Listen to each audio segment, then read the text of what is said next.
Alhamdulillahirabbil alamin wassalatu wassalamu ala asyrofil anbiya'i wal mursalin sayyidina wa habibina Muhammadin sallallahu alaihi wasallam. Tinggal sahabat para guru yang terhormat Bapak Edi Prayitno SPDSD serta Bapak Ari Arianto dan Bapak Teguh Wicaksono selaku calon guru penggerak angkatan ke-8. Alhamdulillah pada pagi ini kita bisa beri kesempatan bisa berkumpul bersama dalam acara diseminasi budaya positif pendidikan guru penggerak angkatan 8. Di sini saya akan membacakan susunan acara. Yang pertama adalah pembukaan, yang kedua adalah sambutan kepala sekolah, yang dalam hal ini nanti akan disampaikan oleh Bapak Edi Prayitno SPDSD. Dan acara ketiga adalah diseminasi yang pertama, yaitu Bapak Arianto Joko Mulyono SPDSD, dan diseminasi yang kedua adalah Bapak Teguh Wicaksono SPD. Dan acara yang keempat adalah refleksi serta acara terakhir adalah penutup. Marilah kita buka acara ini dengan baca surat Al-Fatihah. Alhamdulillah wa qulatan sholihan wa ila qawmin nabi alhamdulillah ya Allah.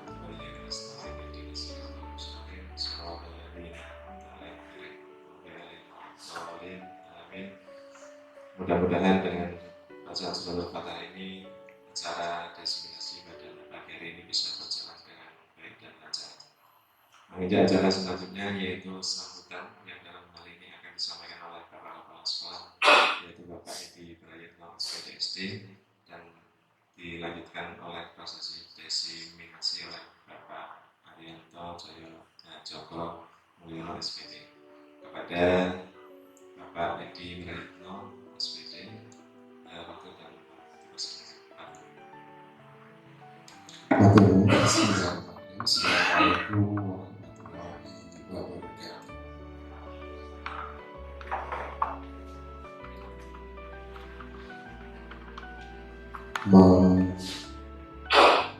Memvariasikan suasana alangkah indahnya siang bintang bertaburan di kegelapan malam. Kalau Anda tidak menjawab salam, jangan bilang Anda umat Islam. Pak Camat menjual tomat, yang beli harus dihormat. Kalau Anda umat Nabi Muhammad, jawablah salam dengan semangat. Di rumah saya ada kolam, tapi sayang gak ada isinya. Barang siapa yang menjawab salam, saya doakan dimudahkan rezekinya. Assalamualaikum warahmatullahi wabarakatuh. Waalaikumsalam warahmatullahi wabarakatuh. Bismillahirrahmanirrahim. Rabbi sholli syadri wa yassir amri wa hlul 'uqdatam min lisani yafqahu qawli. Yang saya hormati mitra kerja atau rekan kerja dari SD Negeri 2, yang saya hormati pula rekan-rekan kerja dari SD Negeri 1, wabil khusus di samping saya narasumber Pak Teguh Sarjana Pendidikan dan Pak Ari Sarjana Pendidikan.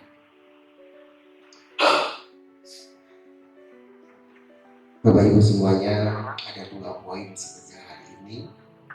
Yang poin pertama yaitu sesuai dengan rencana nanti Pak Edi dan Pak Zainal sedikit memberikan oleh-oleh yang pernah diikuti ini sama kayak Pak Edi juga ya. Oke Pak Zainal ya, sama kayaknya dengan tema ini.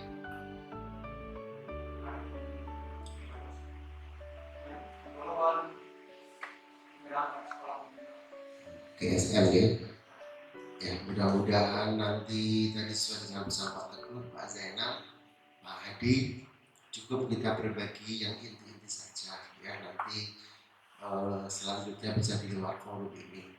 Kemudian yang kedua yaitu Pak Teguh dan Pak Ari, beliaunya akan menyampaikan yang Apa Ibu?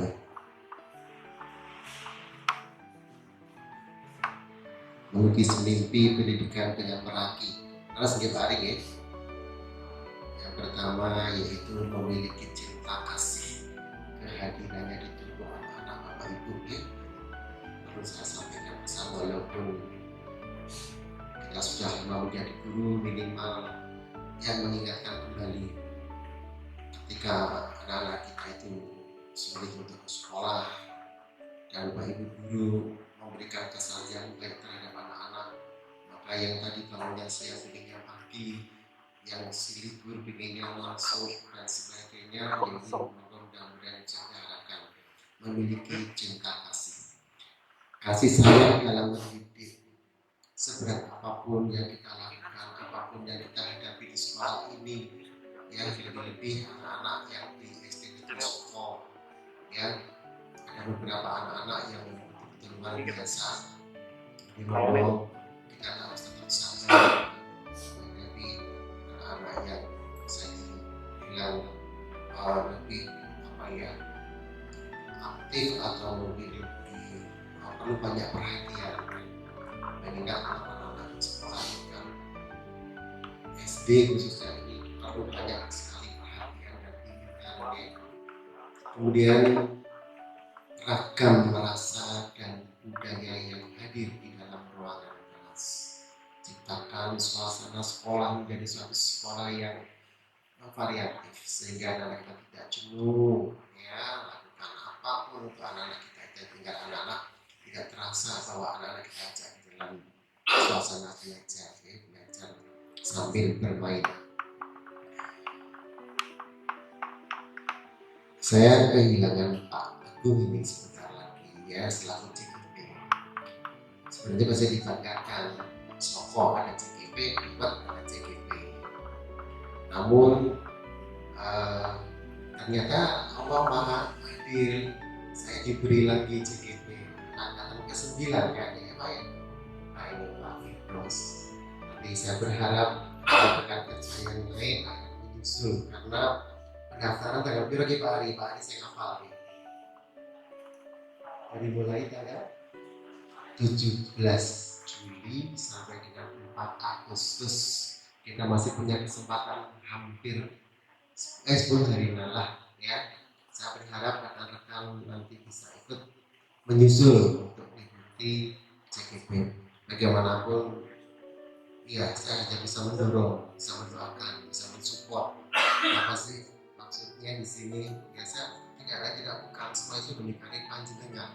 Ketika pemerintah membuat atau melakukan program proposan itu ya untuk anak-anak teman-teman yang masih muda ini tolong harus ikut ya, harus mengikuti supaya tidak tertinggal, karena semua itu nanti ke depan mungkin bisa saja segala sesuatu bisa menjadi persyaratan karena CGP ini yang saya dengar ini termasuk kartu sakti ya, jadi bermanfaat untuk semuanya.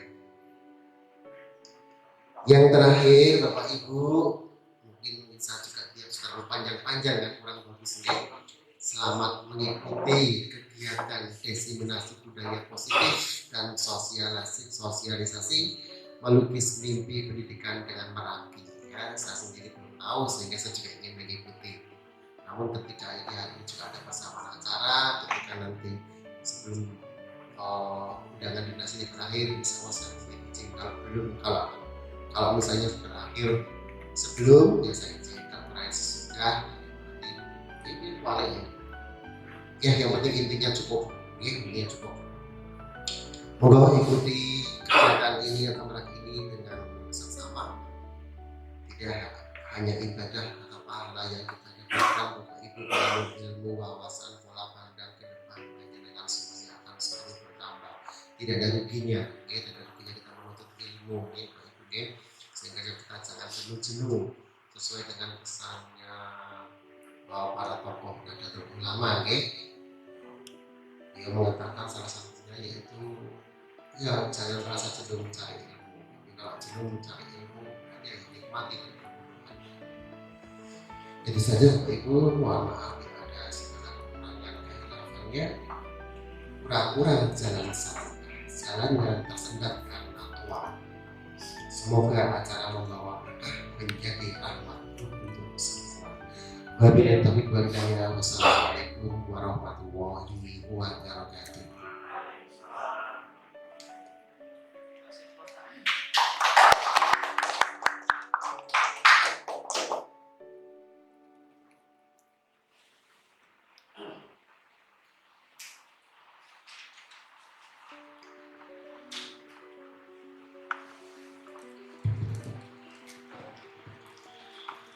Bismillahirrahmanirrahim.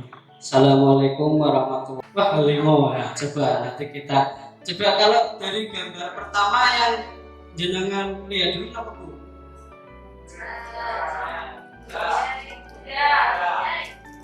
Kuda apa kedelai? Keledai. Anjing, kucing, ikan, ya. Tikus ada? Oh iya, ada. Iya. Kura-kura, apa nih? Terus? Semut ada? Semut asli, ya. Ya, paus. Burung ada ya. Ya, tadi paling banyak berapa? 12 ya. Ya, coba kita cek apakah 5, apakah 10, atau apakah 12. Wah, ternyata banyak ya. Gajah, pasti semua lihat ya gajah. Pasti yang dilihat dulu itu yang paling besar ya, gajah. Terus ada kura-kura, terus berang-berang. Itu berapa berang-berang? Berang-berang. Ikan ya, ikan. Ada 4. Kepala burung.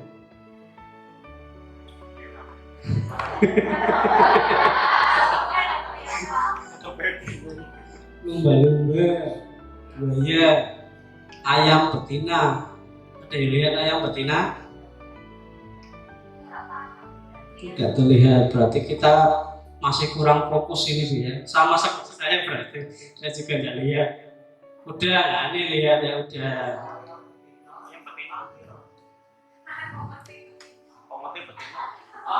Berarti di belakang kedelai terus. Keledai ini ya. Ular tadi tidak ada yang lihat ya. Oh iya, ular, ikan perdil, kucing, anjing, nyamuk, keledai. Gitu. Gitu.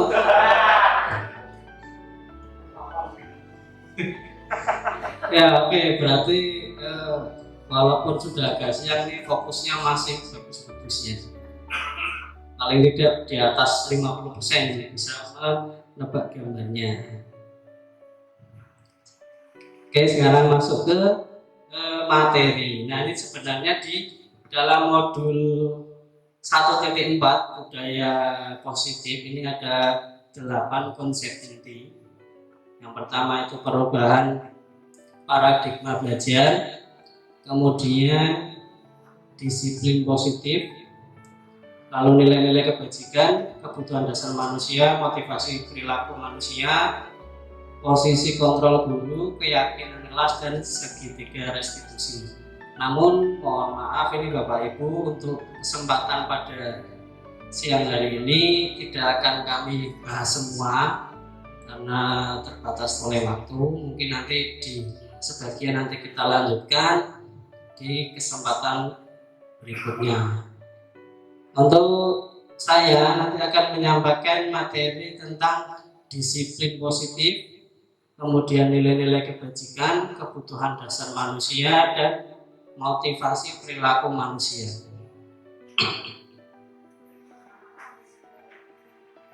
Nah, ini ada pertanyaan pemantik Bapak Ibu. disiplin positif. Menurut Bapak Ibu ya, apakah makna dari kata disiplin? Pernahkah panjenengan menerapkan kedisiplinan di kelas? Monggo, barangkali ada yang ingin menyampaikan pendapatnya. Disiplin itu apa, Bu? Mulai dari sini Bu ya. Menurut panjenengan, Disiplin itu adalah mengikuti peraturan-peraturan yang dibuat oleh sekolah untuk dilaksanakan oleh semua anggota sekolah. oh iya, kaitannya dengan peraturan ya. Monggo, menurut panjenengan gimana? Enggak apa-apa, monggo panjenengan. Sama berarti ya, ya.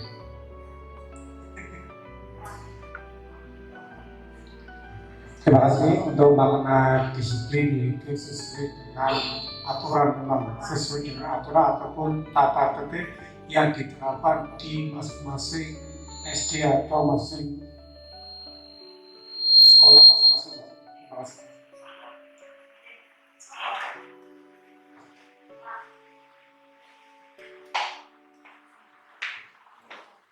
Oke, berarti hampir sama ya. Monggo Pak Edi. Barangkali ada pendapat yang berbeda.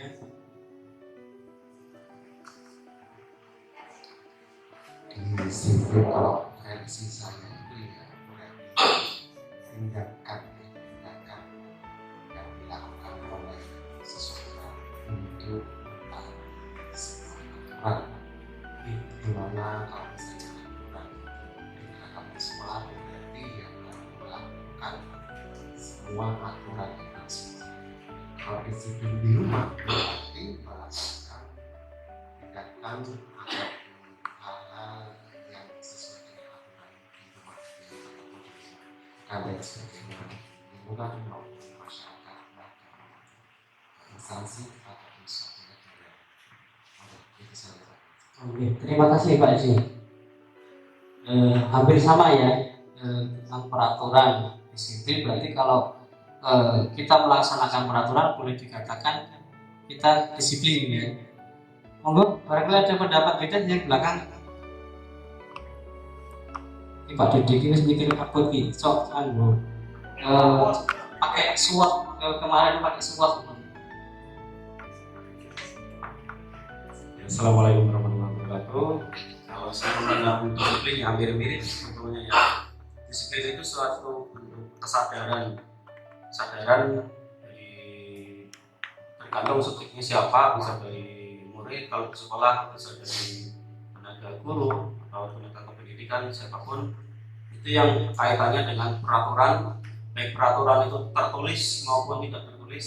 Yang tidak tertulis biasanya yaitu yang bersifat pembiasaan, seperti pembiasaan yang sudah berjalan, dan itu juga ada aturan tertulis juga, yaitu terikat untuk seluruh, kalau di sekolah berarti seluruh warga di sekolah, seperti itu Pak.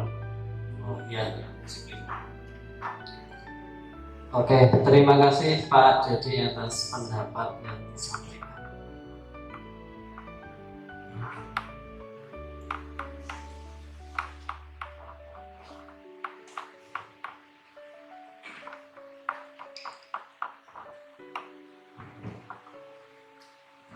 Nah ya, nunggu biar ada operatornya, biar saya nggak riwariwi. Badan agak besar, jadi kalau saya riwariwi nanti nutupi layar. Nah ini Bapak Ibu, kita lihat sebenarnya itu disiplin itu apa maksudnya. Disiplin ini berasal dari kata disiplina ya, yang artinya itu ternyata belajar ya. Arti sebenarnya itu belajar.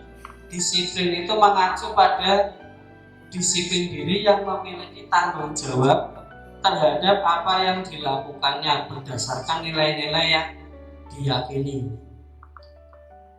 Disiplin positif merupakan salah satu cara penerapan disiplin yang bertujuan untuk menumbuhkan kesadaran serta memberdayakan peserta didik tanpa imbalan penghargaan atau reward, ancaman ataupun hukuman. Jadi disiplin positif ini ya tidak memerlukan iming-iming penghargaan maupun ancaman ataupun hukuman.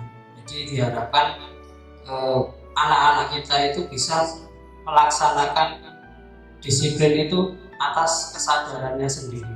Jadi pakai baju dari rumah yang rapi itu bukan karena takut nanti dimarahi Pak Guru, dimarahi kepala sekolah ataupun diberi hukuman. Kemudian sebagai pendidik tujuan kita adalah menciptakan peserta didik yang memiliki disiplin diri sehingga mereka berperilaku mengacu kepada nilai-nilai kebajikan universal dan memiliki motivasi intrinsik dalam perubahan perilaku ke arah yang lebih baik. Lanjut. Nilai-nilai kebajikan itu seperti apa? Nilai-nilai kebajikan ini adalah nilai yang disepakati bersama lepas dari suku bangsa, agama, bahasa maupun latar belakangnya. Jadi nilai ini berlaku universal seluruh dunia. Ada contoh nilai kebajikan. Nah, ini nilai kebajikan yang ingin dicapai dalam kurikulum Merdeka, yaitu profil pelajar Pancasila. Ini ada 6 nilai kebajikan dalam profil pelajar Pancasila. Yang pertama itu beriman dan bertakwa pada Tuhan Yang Maha Esa dan berakhlak mulia. Kemudian berkebinekaan global, gotong royong, mandiri, kreatif, dan bernalar kritis. Lanjut Pak.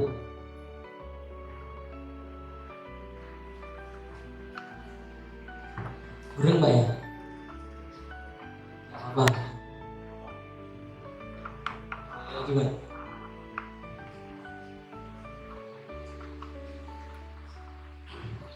Mohon maaf ini agak burung soalnya gambarnya. Nah, ini ada jelas.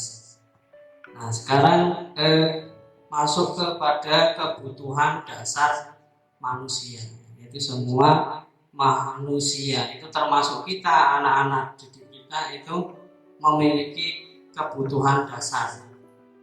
Kebutuhan dasar manusia itu adalah segala sesuatu yang kita lakukan untuk mendapatkan apa yang kita inginkan. Jadi seluruh tindakan kita yang kita lakukan itu memiliki tujuan tertentu, dan semua usaha terbaik yang kita lakukan adalah dalam rangka agar kebutuhan dasar kita terpenuhi dengan baik. Ya, kita berangkat bangun pagi, subuh-subuh bangun siap-siap berangkat kerja.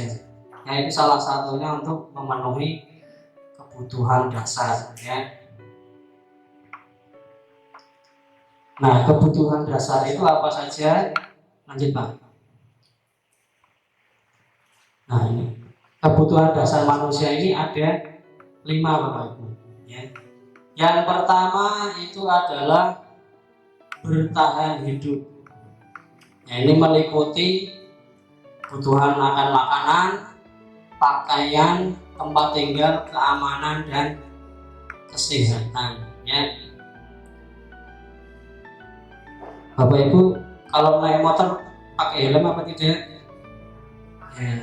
Alasannya apa Bu? Kalau pakai helm biar aman dari polisi ya. Ya.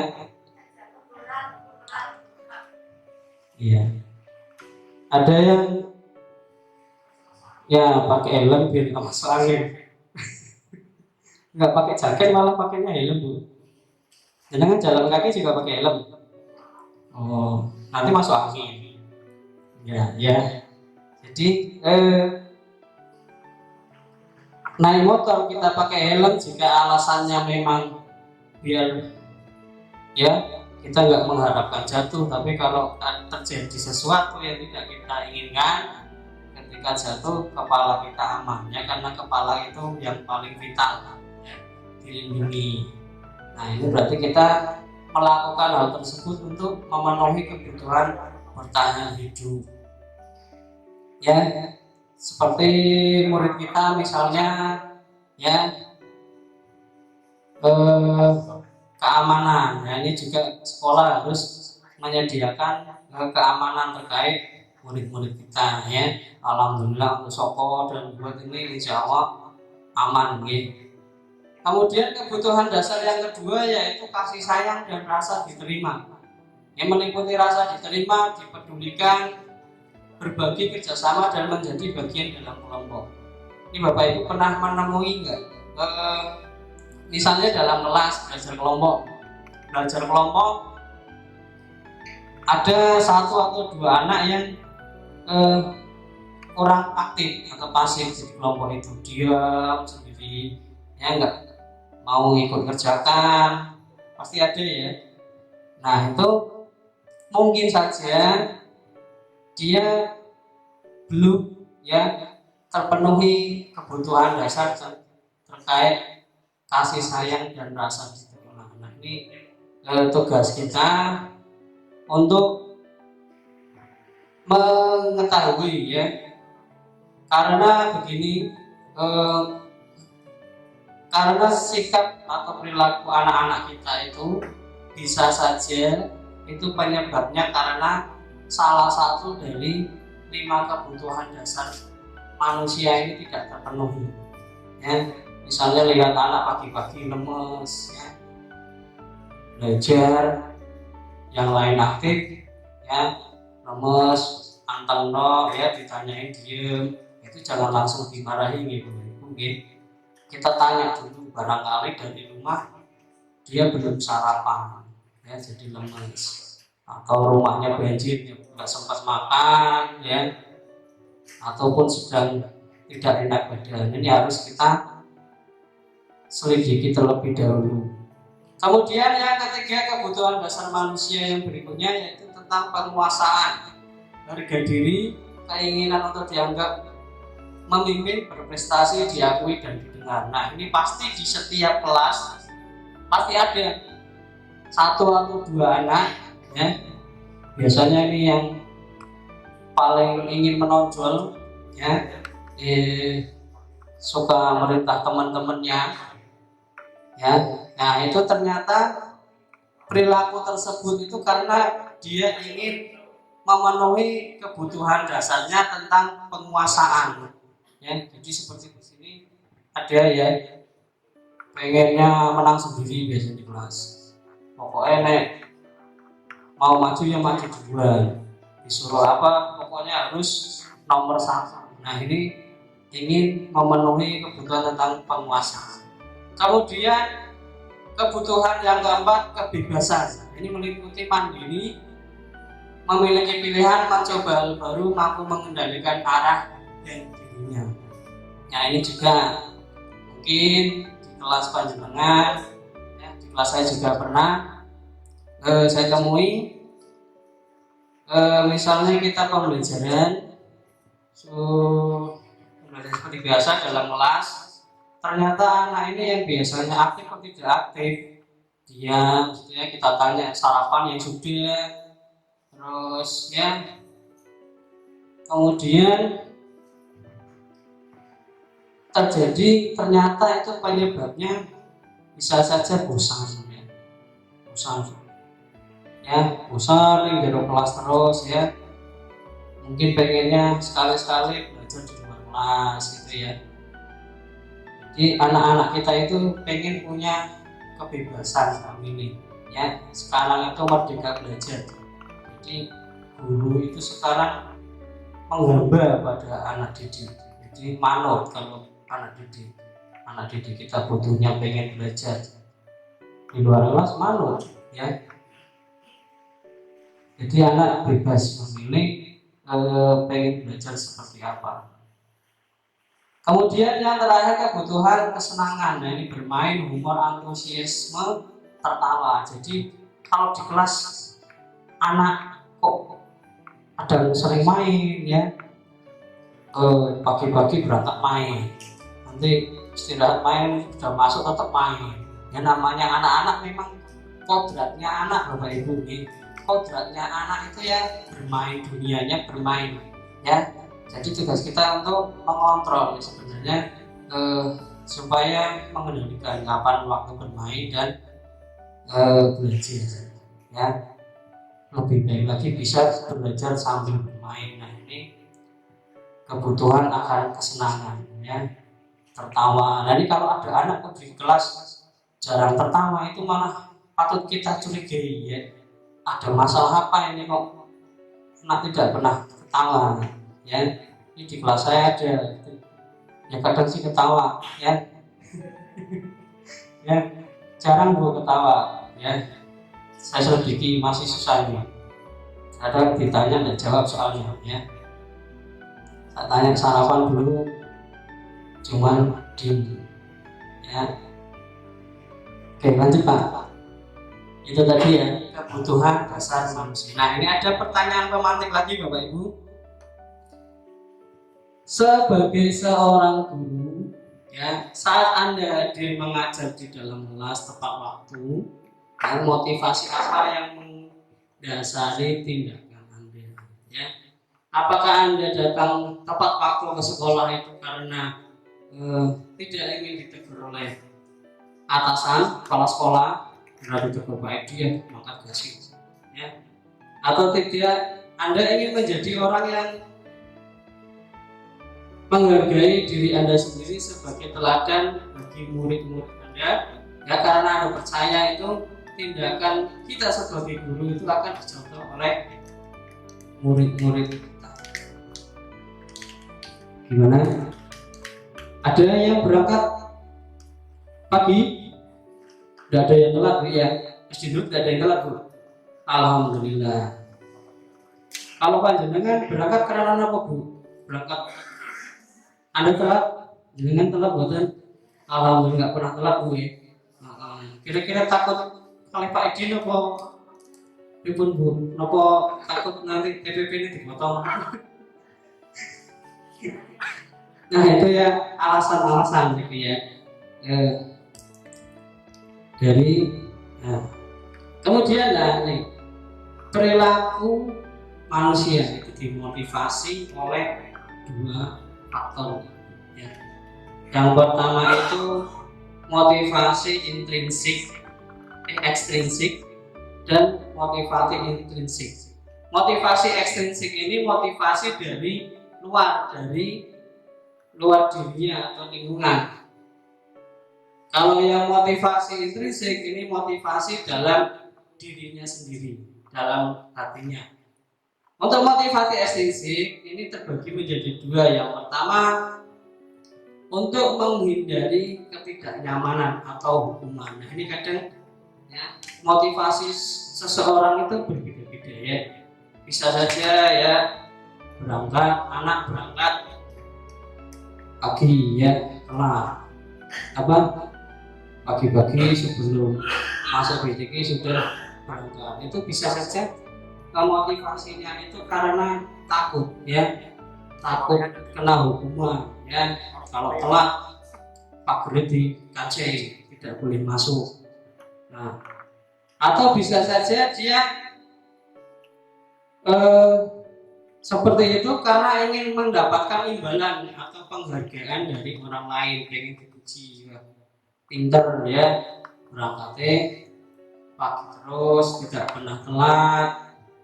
Ini yang motivasinya yang ingin mendapatkan imbalan ataupun penghargaan. Nah, yang ketiga motivasi intrinsik. Nah, ini motivasi yang kita harapkan ada pada diri kita dan anak-anak didik kita, yaitu motivasi intrinsik, motivasi dalam hati sendiri yang melakukan sesuatu yang positif itu karena dorongan dari dirinya sendiri tanpa ada perlu ancaman, hukuman atau iming-iming. Terima kasih Pak Dimas. Ya, saya lanjutkan. Kembali dulu Pak, ini terakhir, ini materi saya ini tidak banyak, nanti Pak Teguh yang banyak sampai jam 1 seorang rampung. Ya, jadi motivasi intrinsik ini yang diharapkan kita tanamkan kepada anak-anak ya, melalui bisa kita lakukan melalui kebiasaan sehari-hari misalnya di sekolah ya, supaya muncul motivasi intrinsik. Jadi anak berangkat pagi pakai seragam rapi ya, pakai dasi, pakai topi lengkap, itu kita harapkan motivasinya itu dalam dirinya ya, karena dia pengen menghargai dirinya sendiri, bukan karena takut dihukum ataupun mengharapkan ujian dari guru maupun teman-temannya ya. Itu saja Bapak Ibu pemaparan materi dari saya. Nanti apabila ada pertanyaan atau yang kurang jelas, nanti bisa ditanyakan nanti di sesi tanya jawab nih. Ataupun nanti ada sesi tanya jawab ya. Nih, nanti setelah materi yang kedua. Demikian dari saya Bapak Ibu, mohon maaf terlebih kurangnya. Assalamualaikum warahmatullahi wabarakatuh.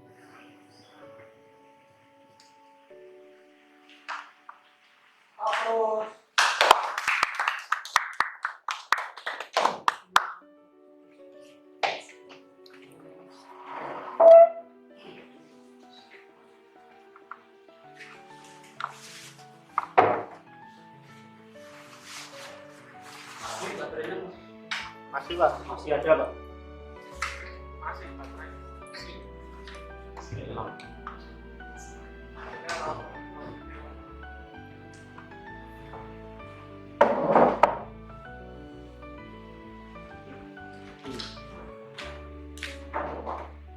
Terima kasih. Bismillahirrahmanirrahim. Assalamualaikum warahmatullahi wabarakatuh. Ya, masih semangat ya Bapak Ibu ya. Kelihatan lemes nih. Baik, sebelum saya mulai, saya ingin mencoba untuk memotivasi semangat dengan kembali untuk mengikuti belajar bersama ini. Jadi untuk diseminasi itu adalah menyebarkan pemahaman dan menerapkan pengalamannya. Jadi ada dua kegiatan sebetulnya. Ya, yang pertama itu diseminasi, yaitu menyebarkan pemahaman.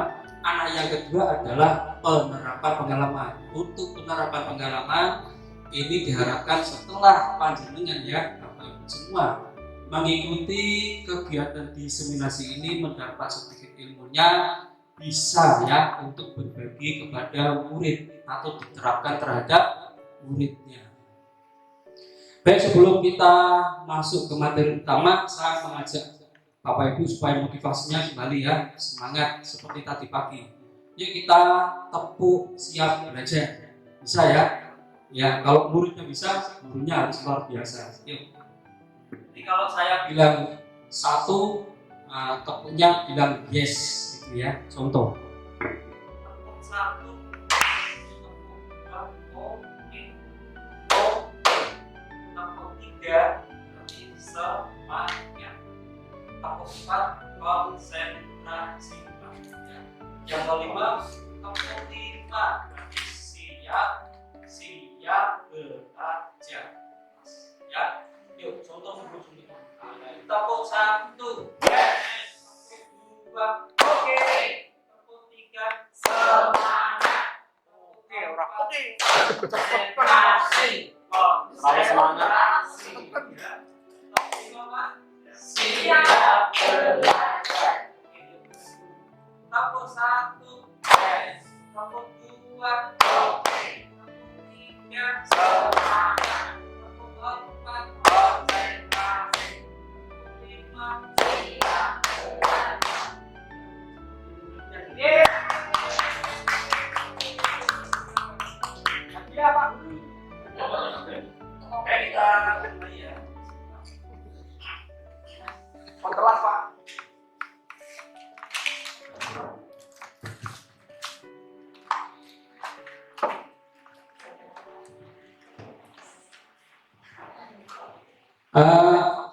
Kembali Pak. Ya, jadi sama ya, kurang lebih konsep inti dari budaya positif di modul 1.4 memang ada 8. Mulai dari paradigma perubahan belajar, ini sesuai amanah yang ada di Kemendikbudristek di PMN, paradigma perubahan belajar. yaitu pembelajaran yang berdiferensiasi gitu ya. Lalu ada disiplin positif yang sudah disampaikan oleh beliau Pak Ari selaku rekan CGP saya di angkatan 8 ini. Lalu ada nilai-nilai kebajikan, ada kebutuhan dasar manusia sudah disampaikan tadi. Berikutnya motivasi perilaku manusia. Nah, saya nanti kebagian di posisi kontrol guru. Lalu ada keyakinan kelas, ini sudah saya terapkan di SD Dut ya. Berikutnya yang terakhir segitiga restitusi.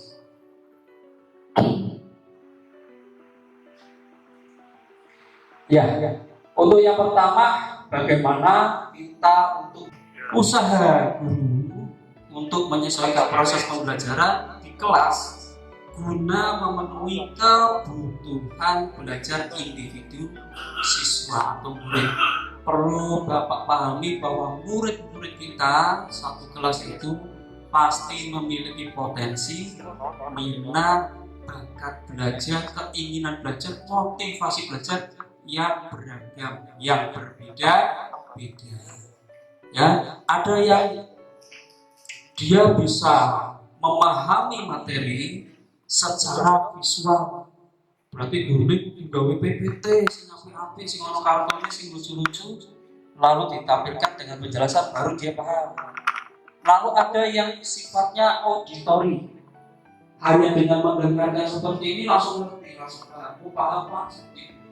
Lalu ada yang berdasarkan praktek langsung diterangkan seperti ini secara visual, secara video berapa diterangkan dengan cara bilingual, interaksi tanya jawab juga tidak ngerti.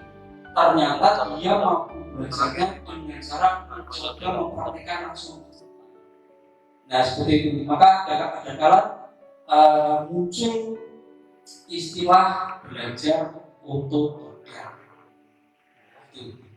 Ya, anak SD ngerti mesin motor, barang ditelusuri, rupanya bapaknya montir motor. Setiap hari dia membantu tugasnya di bengkel, ya, mengerjakan utak-atik sedikit-sedikit akhirnya paham. Nah seperti itu.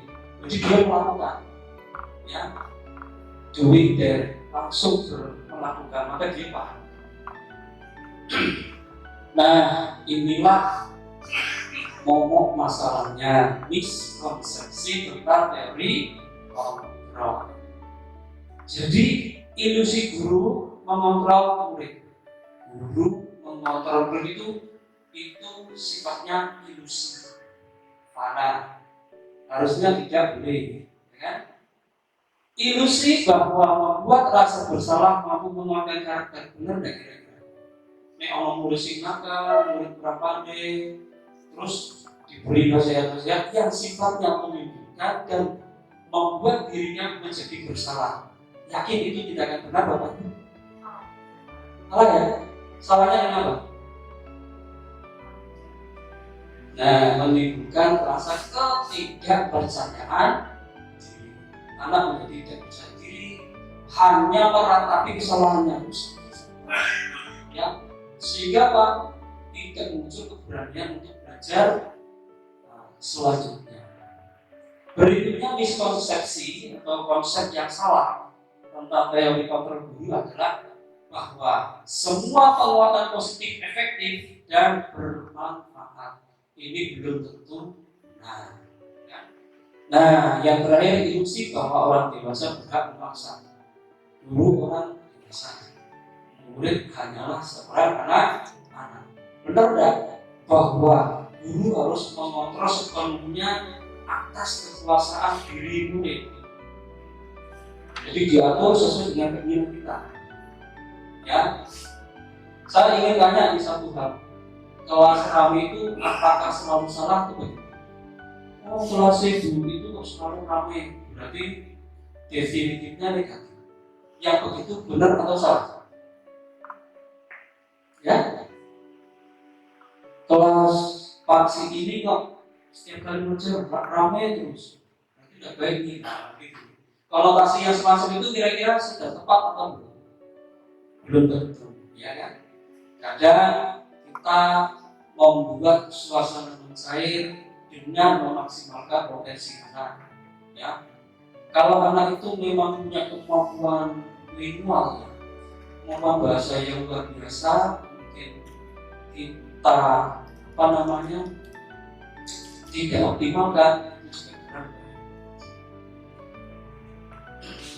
Nah, teruslah bagaimana tindakan kita yaitu mengubah paradigma stimulus respon menuju ke pendekatan teori kontrol. Nah, siapa sesungguhnya yang memiliki teori kontrol? Kita akan compare atau komparasi antara stimulus respon dengan teori kontrol berbeda. Stimulus respon, kita mencoba mengubah orang agar berpandangan sama dengan kita. Coba diamati diksinya atau pilihan katanya yang semacam itu. Kira-kira sudah tepat atau belum? Bahwa kita itu menggiring opini orang supaya berpikiran sama sesuai dengan kehendak kita. Mencoba mengubah orang agar berpandangan sama dengan kita. Hal yang semacam itu ya, Bapak Ibu, sebetulnya tindakan yang kurang bijak dan kurang tepat. Maka teori kontrol pilihannya adalah bahwa kita berusaha memahami pandangan orang lain tentang dunia. Kita tidak boleh memaksakan kehendak kita. Jadi karakteristik orang yang berbeda-beda kita harus bisa memahami. Sama halnya dengan murid kita. Ya, murid kita satu kelas jumlahnya besar, 28 anak.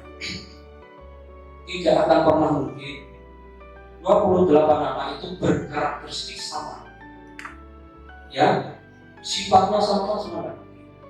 Nah, keberagaman anak didik di dalam kelas tersebut itulah fungsi kontrol kita supaya mampu memahami bakat, potensi, minat yang dimiliki oleh anak dan kita memfasilitasinya, ya, dengan memberikan kebutuhan belajar untuk mereka. Gitu. Terus perilaku buruk dilihat sebagai suatu kesalahan. Kemarin pada waktu yang lalu pernah ada video anak yang datang terlambat, tangannya dipukul menggunakan penggaris oleh gurunya terlambat. Hari berikutnya terlambat, pukul lagi. Hari berikutnya terlambat, pukul lagi.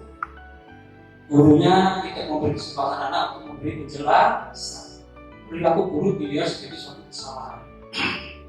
Harusnya semua perilaku pasti memiliki tujuan. Mengapa terlambat? Nah, suatu ketika gurunya naik motor pulang kerja melihat anak didiknya itu, ternyata terlambatnya harus bergantian sepatu dengan adiknya. Ya kan? Jadi bukan unsur kesengajaan anak ini bandel, nakal, setiap datang ke sekolah pasti terlambat, tidak.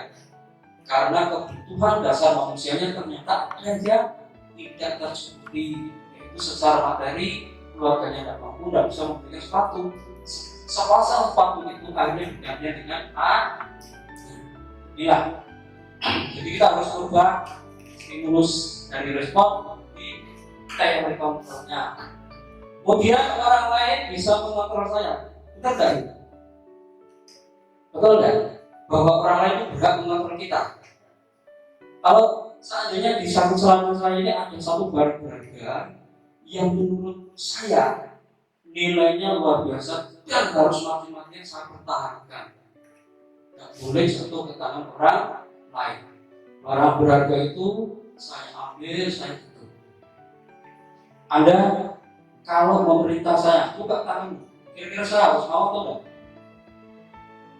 Ini di dalam sini ada satu berharga, menurut saya barangnya nilainya sangat berharga dan Anda memerintah supaya saya membukanya.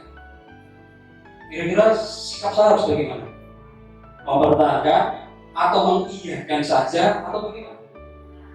Mempertahankan, gitu ya. Jadi Anda tidak bisa mengontrol orang lain, ya.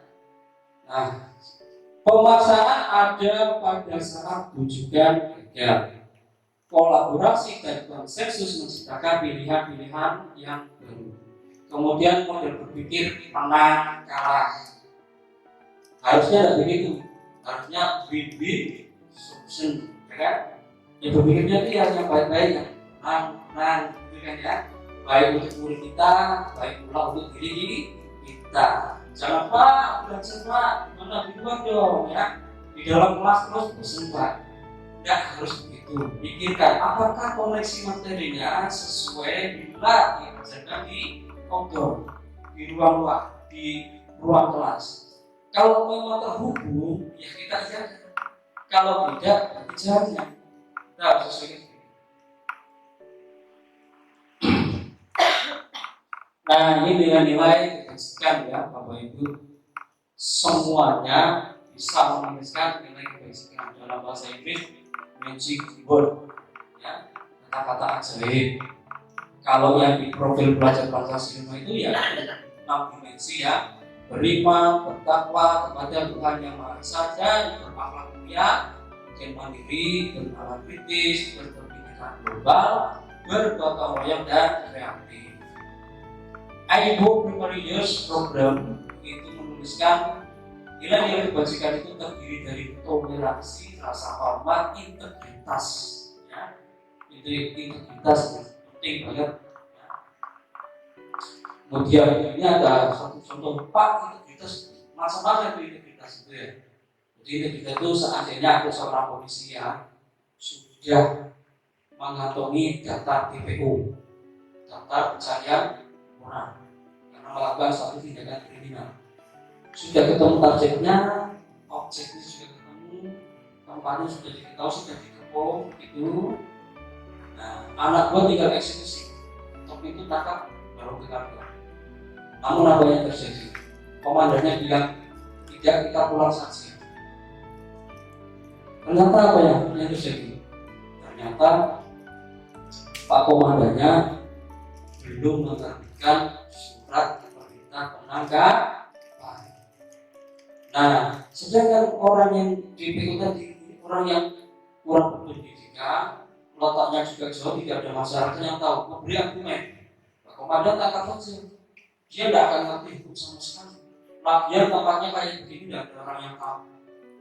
Tapi Pak komandan tetap bersekutu dan besar.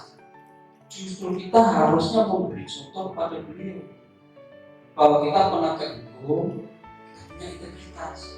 Kalau melakukan prosedur tindakan itu harus sesuai aturan dan maka kesimpulannya akhirnya tidak jadi dan pulang. Ya. Nah itu ya. Lalu ada antusias, empati, keinginapan, kreativitas, kerjasama, percaya diri dan komitmen. Ini kata-kata kebajikan ini bisa dituliskan oleh Bapak Ibu di kelas yang sifatnya memantik anak-anak untuk selalu berbuat dan melakukan hal-hal yang baik. Ini kebutuhan dasar ada 5 ya kan. Nah sekarang motivasi perilaku manusia. Sebetulnya perilaku kita ini didukung oleh 2 hal. Menurut beliau, rekan saya Pak Andi, ada yang motivasinya intrinsik, ada yang motivasinya ekstrinsik. Kalau pertanyaannya begini, Bapak Ibu, kalau berangkat kerja ke sekolah, kenapa harus pakai helm? Kalau jawabannya, ya biar rendah bilang Pak sama Pak Polisi, itu berarti unsurnya ekstrinsik, faktor faktor lain.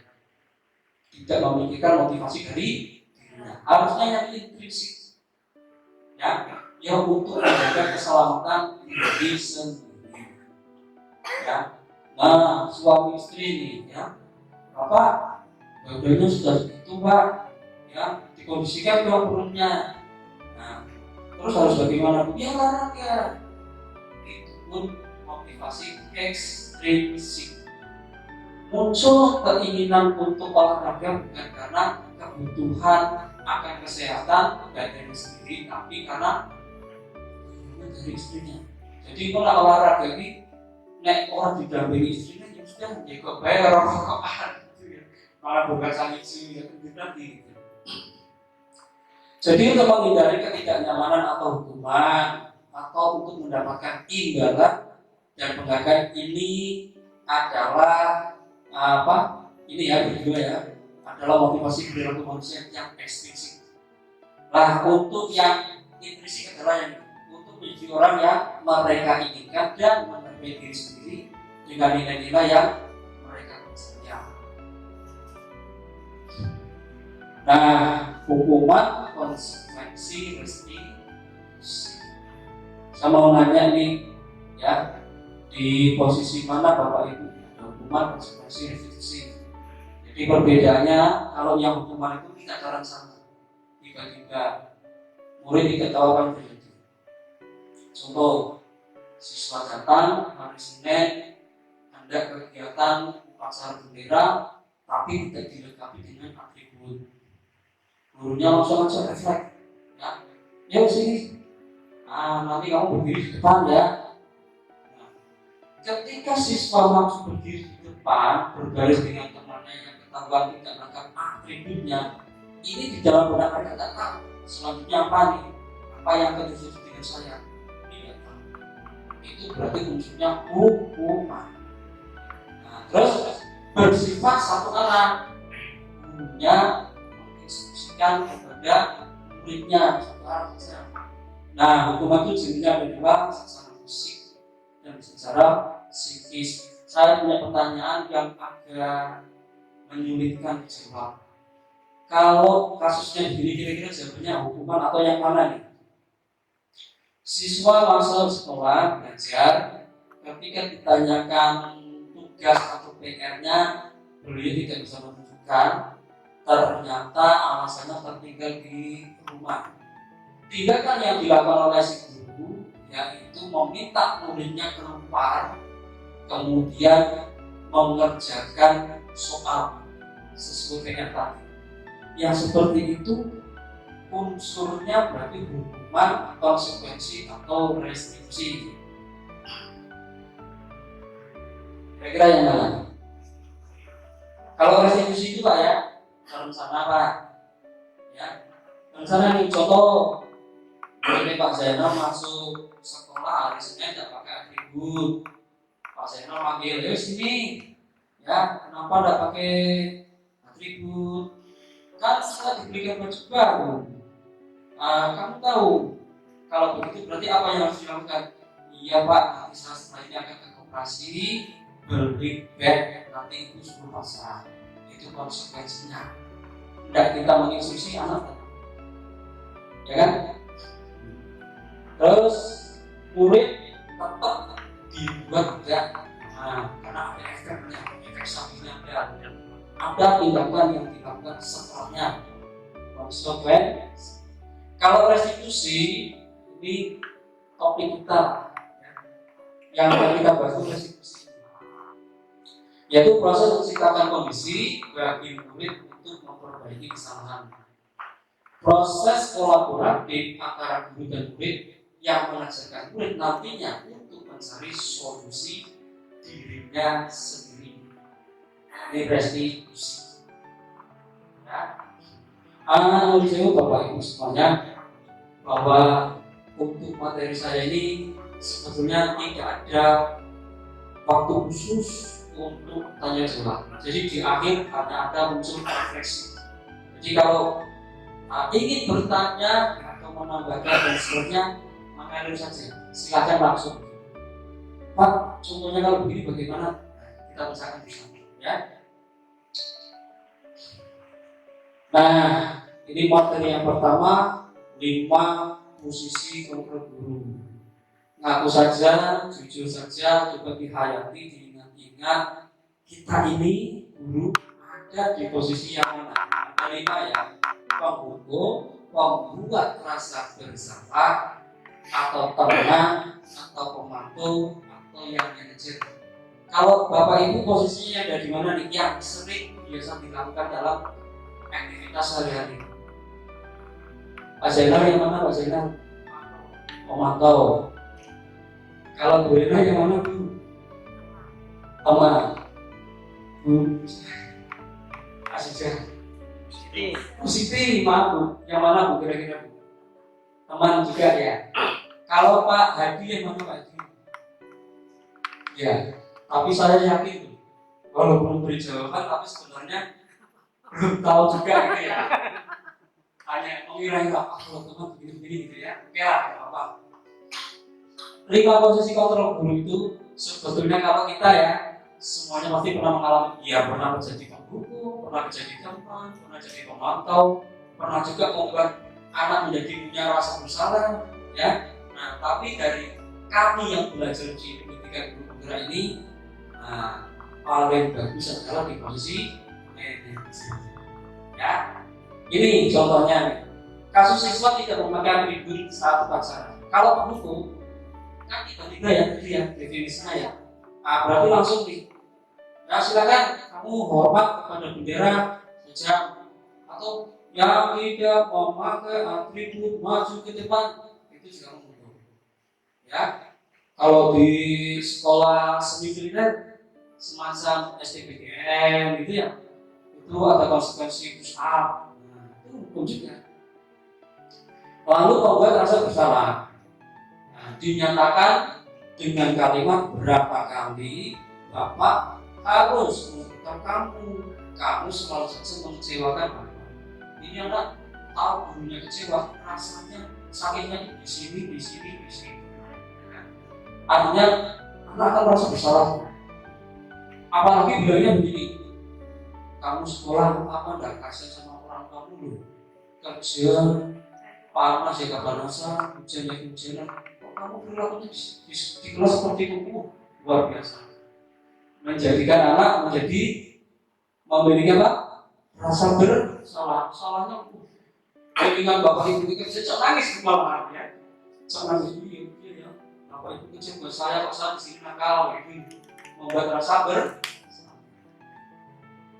Nah sekarang siswa tidak memakai atribut berkat tapi upacara di posisi kontrol dulu sebagai teman. Nah sebagai teman ini just fine, ya. Oke saja lah. Ayo dong ikuti aturan sekolah, bapak ya. Sekali ini saja. Ya sudah, tidak apa-apa. Lain kali sampai diulangi lagi ya, selesai. Teman kira posisinya. Tapi saya yakin di antara kita semuanya kalau mau jujur pernah di posisi kontrol seperti ini. Saya pun juga, ya kan? Bahkan saya senang di posisi kontrol, kerap semangat. Lalu pemantau. Kalau pemantau itu kamu sudah melanggar peraturan sekolah ya, kamu tahu kan konsekuensinya. Setelah upacara beri atributnya, evaluasi. Ya, jangan diulangi ya. Untuk memantau kondisinya bagaimana.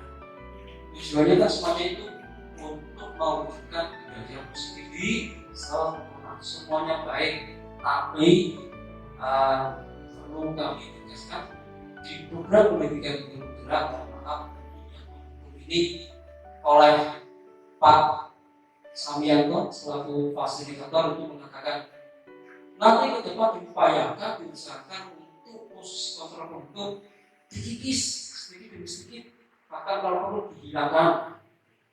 Padahal yang namanya penghukum menurut saya tidak semuanya negatif, tidak semuanya baik.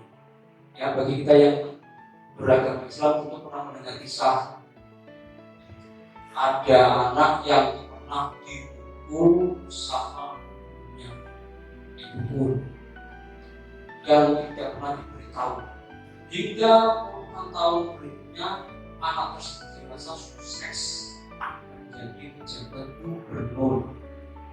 Nah gurunya menjadi imam masjid. Ketika sholat berjamaah suaranya hafal dengan gurunya.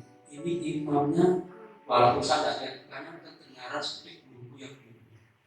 Maka si Pak Gubernur tadi menunggu dengan sabar sampai dengan sholat itu selesai dan barisan depannya sudah kosong, dia maju ke depan. Nah benar ketika dia salam ternyata gurunya dulu. Tapi gurunya pun ingat terhadap perbuatannya dulu, makanya terjadi senyumlah saja, senyum saja. Ya. Jadi gurunya senyum, alhamdulillah akhirnya kamu datang menemui saya dan menanyakan itu. Terus bagaimana? Sekarang saya tanya, kamu dendam seperti itu? Tidak. Sengaja saya pukul kamu agar kelak kamu menjadi pejabat, kamu tidak zalim kepada rakyatmu. Begitu. Jadi dipukul biar terasa sakitnya, biar dia membekas di dalam hatinya, tujuannya itu pengajaran. Jadi ketika dia besok jadi seorang pejabat, maka jadi pejabat yang tidak zalim. Jadi tidak semuanya hukuman itu tidak baik, tergantung dari yang menghukum dan yang menerima hukuman. Apakah Islam menerima itu sebagai motivasi prinsip untuk kembali menjadi diri yang lebih baik dan bagaimana? Ini di pendidikan ruang gerak yang paling baik tadi, yaitu posisi guru manajer. Jadi di posisi guru manajer ini kita mengajak dialog secara mengalir pada anak.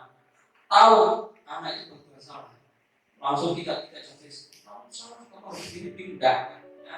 Jadi cukup kita tanyakan secara santai, tidak ada kalimat yang apa ya tanda seru gitu. Konotasinya suaranya meninggi, intonasinya tinggi enggak? Jadi, apakah kamu tahu sekarang iya Pak, kira-kira bagaimana kamu akan memperbaikannya? Ya, nah boleh Bapak membantu mencarikan solusinya? Kita memfasilitasi. Ya, jadi kita mendidik anak untuk mengubah perilakunya dari perbuatan salah itu dengan memberi motivasi anak itu untuk mengubahnya, menemukan solusi untuk dirinya sendiri. Nah, sekarang tes, ya kan? Posisi kontrol apakah aku? Saya kecewa sekali dengan kamu. 5 posisi kontrol, monggo, membuat rasa bersalah, teman, pemantau, terakhir manajer. Kalau gurunya membuat pernyataan seperti ini, saya kecewa sekali dengan kamu, berarti ini posisi kontrol yang mana ya? Membuat rasa bersalah. Ya. Kalau yang seperti ini, kamu tidak benar-benar melakukannya. Yang mana nih? Hukum atau pemantau atau teman? Kamu ini ya tidak pernah melakukannya dengan benar. Itu berarti apa? Ya, menghukum. Ya, ini bisa juga Pak. Ini menghukum, tapi juga bisa menjadi pemantau. Nah, kalau yang ini, apa rencanamu untuk menyelesaikan masalah ini? Jelas sekali kalimatnya. Jadi ini solusi-solusi ya. Kita memantik anak untuk menemukan solusinya. Nah, yang ini, ayolah lakukan demi Bapak atau Ibu ya. Berarti apa nih? Bapak. Ya. Ada tidak kira-kira guru SD yang memposisikan posisi kontrol sebagai teman? Ada ya? Saya aja kalau di kelas sering diam sebetulnya. Mau dari sebelum kadang seperti ini juga masalah, ya kan? Tapi jangan keseringan. Kamu tidak pernah mendapat nilai jika tidak mengerjakan tugas. Yang mana nih? Posisi kontrol guru apakah ini? Kamu tidak pernah mendapat nilai jika tidak mengerjakan tugas. Memantau saja. Nah, sekarang keyakinan kelas. Tapi saya ingin tahu, Bapak Ibu di kurikulum Merdeka ini, terutama yang kemarin mengikuti IKM sosialisasi itu, sudah kan mendapat materi ini ya? Keyakinan kelas. Keyakinan kelas ini menempatkan posisi guru di posisi manajer dan berguna untuk kita mengidentifikasi masalah dalam segitiga diskusi. Ya, keyakinan kelas itu jadi membuat kesepakatan kelas. Ini siswa saya mengajar kesepakatan kelas ketika hendak belajar. Ayo anak-anak semuanya, kita belajar di kelas 4. Aku ingin nih, kita ini punya suatu keyakinan kelas. Caranya bagaimana Pak? Kita berkesepakatan dulu. Apa saja? Yang penting kata-kata atau nilai-nilai kebajikan yang dimunculkan di keyakinan kelas ini jangan yang berkonotasi negatif. Contoh, kalau kita membicarakan tentang kebersihan, berarti kalimat yang digunakan berarti apa nih? Kalau yang keyakinan kelas harusnya saling menjaga kebersihan. Tapi kalau yang negatif munculnya dilarang buang sampah juga. Meskipun maksud tujuannya baik, tapi kita tidak kita bisa menstabilkan identitas si anak. Kita memvalidasi tindakannya yang pertama, yaitu berdasarkan visi perilaku berupaya memenuhi suatu kebutuhan. Pernyataannya bagaimana? Kamu pasti punya alasan apa membuat. Seandainya ini contoh kasus, dia si Dewi mengerjakan tugasnya dengan bersusah payah. Setelah selesai ada temannya yang seenaknya saja untuk mengcopy paste ya, atau mencontoh secara keseluruhan tanpa izin, tanpa permisi. Begitu tahu, Dewinya berontak, marah-marah, maki-maki, sampai mengebrak meja. Nah, kita tempatkan diri untuk menstabilkan diri dulu. Seperti tadi kita tanyakan, oh iya, saya tahu perasaanmu, saya juga, Pakmu juga tahu ya, bersalah. Nah, selanjutnya kita validasi ini, ya. Nah, kamu pasti punya alasan kan melakukan itu, kamu gebrak meja, maki-maki temanmu punya alasannya kan? Ini dijawab, ya Bu, habisnya ini enak aja nih. Contoh saya tidak berusaha, bisa kesel nih, ya. Nah, terus kita berikan alasan. Nah, tapi kamu tidak berbuat sampai mengumpulkan, tidak baik sekali berarti, ya sudah cukup baik. Kamu tidak melakukan perbuatan yang lebih merugi. Ini ya. Padahal kamu bisa melakukan hal yang lebih buruk lagi kan ya. Kamu patut bangga karena telah melindungi sesuatu yang penting. Kamu melakukannya karena mempertahankan sesuatu yang penting. Ini validasi tindakan yang salah. Nah, setelah divalidasi, barulah kita menanyakan keyakinan. Berdasarkan prinsip teori kontrol, bahwa pada dasarnya kita termotivasi secara fisik, motivasi muncul dari diri kita sendiri. Nah, apa nih keyakinan kelas kita? Ya? Nilai-nilai apa yang telah disepakati bersama? Kita kedepankan, kita munculkan kepada anak-anak kita. Ya? Jadi misalnya anak itu berbuat salah, kita tanyakan, lalu kalau seperti itu keyakinan kelas apa yang tidak kamu lakukan hari ini? Ya, itu Pak, saya tidak menghargai dan teman. Kita tanyakan, jangan mendiskreditkan anak bersalah, tapi kita munculkan keyakinan kelas. Seperti apa gambaran sebuah kelas yang ideal menurut kamu? Kamu ingin menjadi orang yang seperti apa? Ini bisa nggak? Selesai. Ini sebetulnya video, kan? Video yang saya lakukan ketika saya melakukan penerapan segitiga diskusi di kelas saya, ya. Tapi karena ini terjadi,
Baik, terima kasih. Di dalam video tadi saya mencoba untuk menerapkan segitiga institusi yang memunculkan tiga, ya, menstabilkan identitas yang tidak menyatakan anak tersebut bersalah, namun saya menanyakan lebih dahulu, kemudian memvalidasi tindakan yang salah dengan cara saya menanyakan tindakanmu itu sudah benar. Lalu apa solusinya untuk kamu bisa memperbaiki kesalahan tadi? Ya. Berikutnya adalah menanyakan keyakinan. Nah, keyakinan kelas apa yang tidak kamu lakukan hari ini? Yaitu tidak menghargai teman dan menunggu ketertiban di kelas. Seperti itu. Baik, di penghujung acara untuk dalam penerapan program disiplin positif, guru itu memiliki standar kepribadian, profesional, dan sosial yang baik, di mana guru nanti mampu merefleksi dirinya dalam posisi kontrol saat ini. Ya. Bagaimana perjalanan dirinya sebagai manajer? Jadi memang titik tumpu dari 5 posisi kontrol di program pendidikan reguler itu kita harus berusaha. Nah, kalau belum menjadi posisi kontrol manager, ya kita berupaya sedikit demi sedikit, perlahan demi perlahan, tahap demi tahap kita berusaha untuk mengubah diri kita menjadi posisi kontrol guru manager, ya, yang menuntun murid insan yang mandiri, merdeka, dan bertanggung jawab sesuai dengan standar nasional. Kemudian diseminasi atau penerapan penyebaran pemahaman budaya positif ini mutlak diperlukan untuk kita implementasikan di sekolah, utamanya kepada murid atau peserta didik kita agar terbiasa melakukan budaya-budaya yang bernilai positif. Entah itu dispo atau disiplin positifnya, entah itu memenuhi 5 kebutuhan dasar manusia. Jadi kalau ada anak yang belajar di pagi hari itu kemudian tidak mampu menerima pelajaran dengan baik, jangan lantas kita menyalahkan atau menilai yang konotasi tidak baik. Kita cari tahu, kita analisis, barangkali ada unsur 5 kebutuhan dasar dari sesuatu itu yang perlu kita cukupkan atau kita sampaikan kepada anak. Demikian yang dapat saya sampaikan. Barangkali banyak hal kekurangan pada diri saya karena saya juga di sini selaku guru penggerak masih dalam proses tahap belajar, belum selesai perjuangan pembelajaran saya dan Pak Ari masih panjang, masih 5 bulan ke depan, masih berdarah-darah gitu ya. Ya, tapi senang karena saya mengikuti program pendidikan kepemudaan ini bukan karena motivasi ekstrinsik, tapi muncul dari diri saya akan kebutuhan ilmu dari pendidikan kepemudaan tersebut. Demikian yang dapat saya sampaikan. Apabila ada kata-kata yang salah dan mungkin ada teman-teman yang ingin sekali memperdalam, ingin berkolaborasi bersama, mari kita belajar bareng, kita terapkan bareng di sekolah kita masing-masing. Demikian, wabillahi taufiq wal hidayah. Wassalamualaikum warahmatullahi wabarakatuh.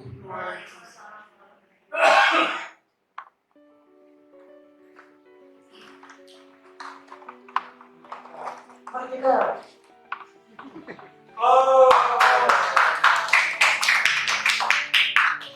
Nah itu kalau saya tahu lah nih, kapur tahu mulai sekarang. Kapur 1, kapur 2, kapur 2, kapur 3. Kapur 1. Kalau tidak ada kapurnya berarti diam. Nah konsentrasi berarti pengawasan di kapur. Nah di perempat kedua tadi kapurnya ada. Kalau saya kapur 1, kapur 2 kali, kapur 3 kali.